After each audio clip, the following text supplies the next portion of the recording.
কি? হ্যাঁ বাবা,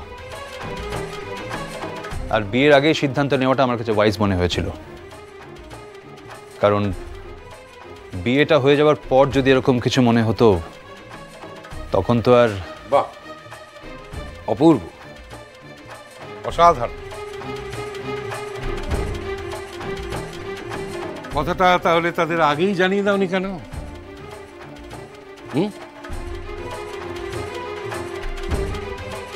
তুমি যখন সত্যিটাকে ফেস করতে পারবে না। করব, ফেস করব।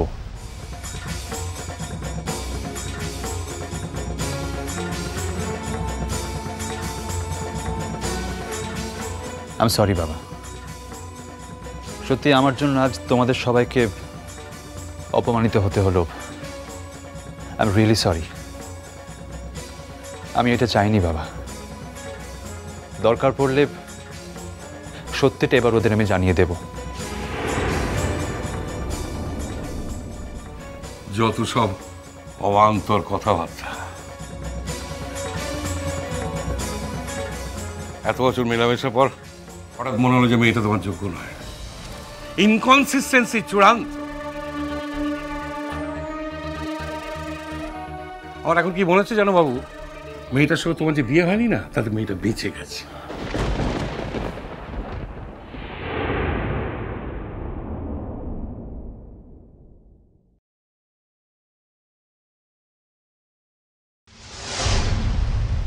ঠিক বলেছ বাবা, একদম ঠিক বলেছ। এইটাই বোধহয় সব থেকে সত্যি কথা। বাবা, তোমার এই কথাটা আমি সর্বান্তকরণে মেনে নিচ্ছি।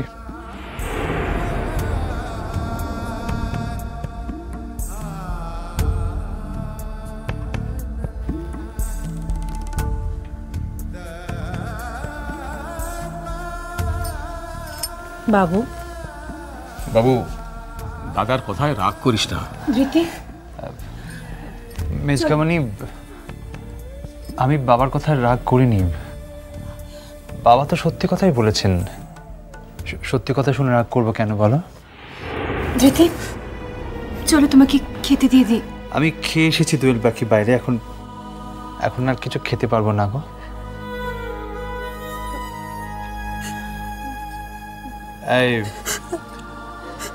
এই বোকা মেয়ে, আচ্ছা কি ব্যাপার, তোরা কাঁদছিস কেন বলতো? হ্যাঁ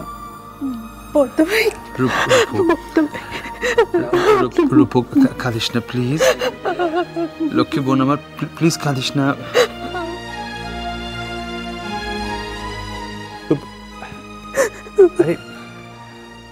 তোর আবার কি হলো?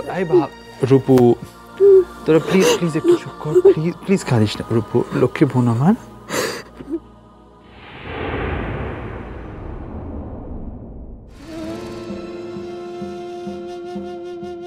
খুব শিগগির মো বড়বাবুর এই কথাগুলার মিছা প্রমাণ করবক। দিক কিনে তু বড় দাদা বাবু।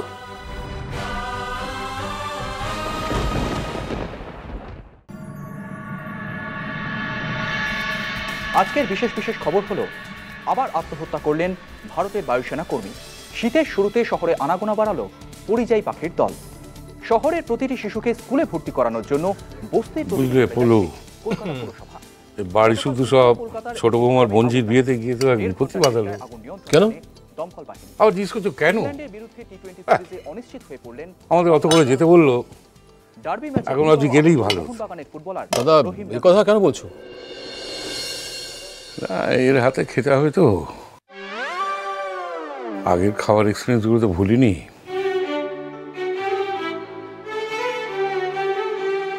তা ঠিক, তবে আজকে তো যাওয়া হলো না ওর চিরির জন্যে। ও আজকে ফিরছে, যদি এসেই তাকে বাড়ির সবাই চলে গেছে, কেউ নেই, তাহলে তো মেজাজ একবার সপ্তমে গিয়ে উঠবে। একেই তো কত কাজ টাজ করে আসছে। সেই, তবে পলু, তুমি একটু আলাদা খাবারের ব্যবস্থা করলে পারছো, বুঝলে? আমাদের জন্য নাও, অন্তত ওরচির জন্যে। বেচারা একদিন বাদে এক দূর থেকে বাড়ি ফিরছে, এসেই যদি তাকে এই অখাদ্য কুখাদ্য খেতে হয়, তাহলে তো আর। শুন কিনে বড় বাবু, তুই নিজে খাবিলা, তার লিগে সকলকে উস্কানিটা দিচ্ছিস কিসের লিগে? তুই আমাদের কথা মধ্যে কথা বলছিস কেন বলতো? হয়েছে তার লিগে ভুলছি। তা বাদে মু আজ কলেজটাতে গেলাম নাই, রিহার্সালটাও করলাম না, শুধু দুদিকে সকলকে রান্ধাটা করে খাওয়াইনব তার লিগে। আর এখন তোরা সকলে মিলে মু রান্ধার নিন্দাটা করছিস।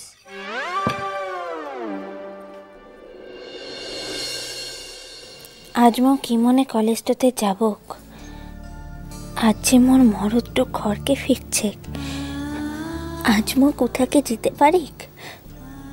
কতদিন পরতে মোর মরদটোর সঙ্গে মোর দেখাটো হবে রে মারাং বুড়ো।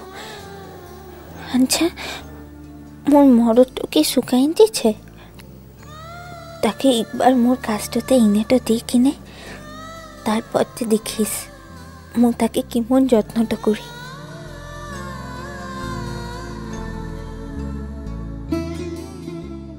কিরে বা, কি হলোটা কি? পৌলুকে ডিম দিলি, আমাকে তো ডিমটাও দিলি না। আসল খাবারটা কখন দিবি? হ্যাঁ, কিরে থানানি কতক্ষণ বসে থাকবো? আসল খাবারটা কি আনবি না আনবি না? দেখো দিনি।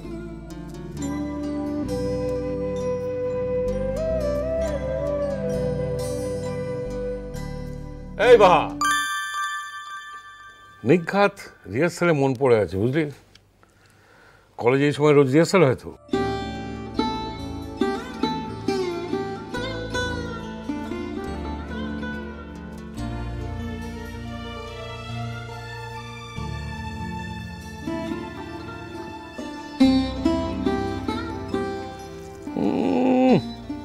আবার খিচুড়ি রাঁধা হয়েছে,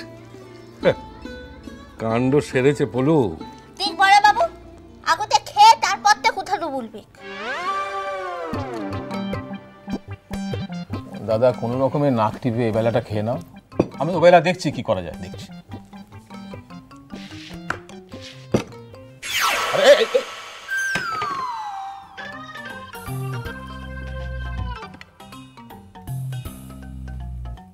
কি রে, কি হলো?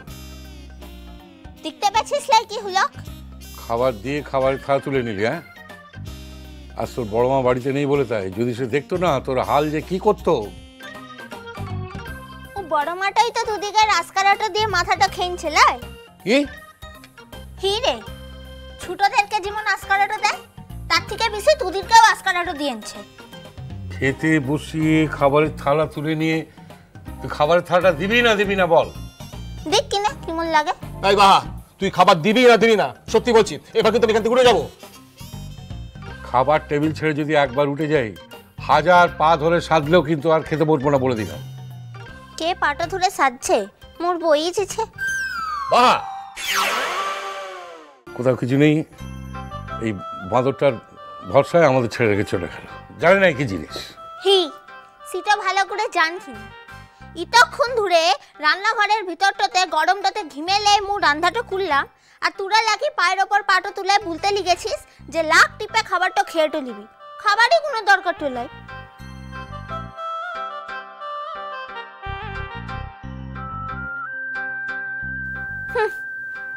মুয়া দেখি কিনে এই ভর দুপুরতে তোরা কোথাকে খাবারটা পাস? দাদা গন্ধটা কিন্তু ভালোই বেরোচ্ছে। এছাড়া খিচুড়িটা অনেকদিন খাইও নি, সঙ্গে আবার চাকা চাকা বেগুন ভাজা। তুমি ওরকম ভাবে না বললেও পারতে, আগে মুখে দিয়ে তারপর না হয়। এই তোমার বড় দোষ বলু, সবসময় আমার ঘাড়ে দোষ চাপিয়ে দাও। তুমি কম বলেছো নাকি? তো এই যে মেয়ে আমাদের টাইট দেওয়ার জন্য না দিব্যি না খাইয়ে রাখতে পারে। এদিকে পেটে তো ছুঁচো জন্মাচ্ছে।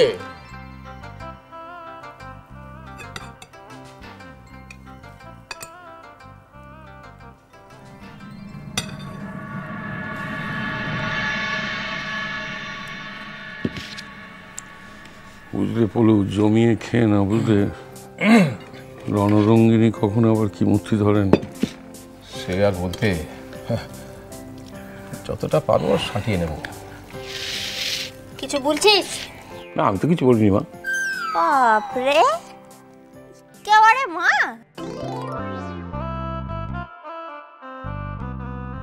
খেলালাম বাপলায়। আমিও কিন্তু কিছু বলিনি বাহা। তাহলে কি এই ঘরটার ভিতরে ভূত প্রেত গুলো কোথাটা বলতে লিখেছে? না বলেছি একটু। হ্যাঁ বলেছি। কি বলেছি বলতো? বলেছি বাহা কি সুন্দর রান্না করেছে, তাই না দাদা? বাচ্চা কোথায় স্বভাব? হ্যাঁ